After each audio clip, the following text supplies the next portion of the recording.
the sick days, doesn't mean you gotta use all of them. Just sit on them and bank them, because you will use them one day. Sometime in your career you will use them, but it's not during your first couple of years as mental health. Okay, make sure you bank them. And also know that just because you have your credential or your master's, it doesn't mean that that's it, that that's all you're going to learn.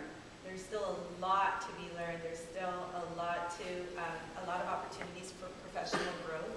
I've never understood why people that have been teaching for a while just don't go for those professional growth opportunities. A lot of the time it's asking, just ask your principal. But that first year is your key year, because you're going to be, Monrovia might be different from Pomona, and Pomona might have different initiatives at the district level that you need to know about.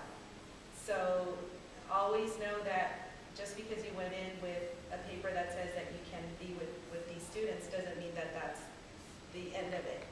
Because actually, as I consider myself the instructional leader for my school, but I'm also the #1 student. I'm the one that needs to also keep up with my teaching credential, even though I have an admin credential.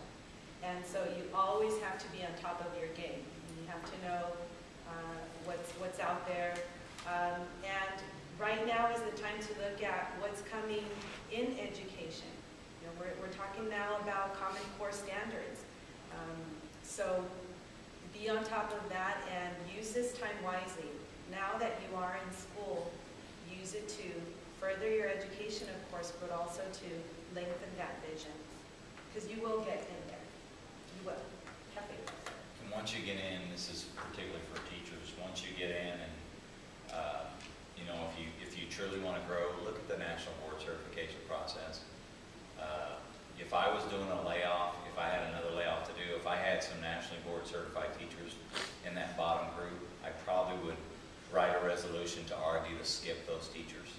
So, I would go and get a 15-year veteran before I'd lay off a national board certified teacher, because I'm familiar with the process and I know what they go through.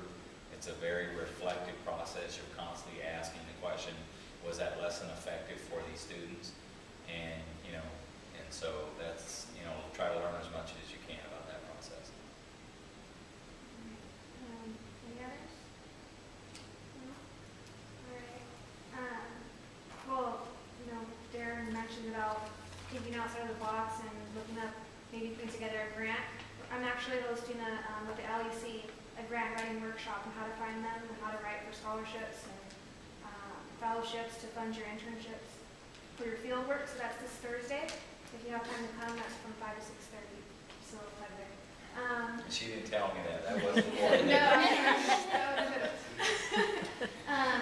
so I just want to thank all of you, the panel, for coming today and sharing your expertise with the students here. Give them a round. Also, Paula Verdugo, our Director of Career Services, and Susie Haynes from Gravity Success Center. So thanks everyone for coming, and Thank you. Thanks, guys. Thank you very much.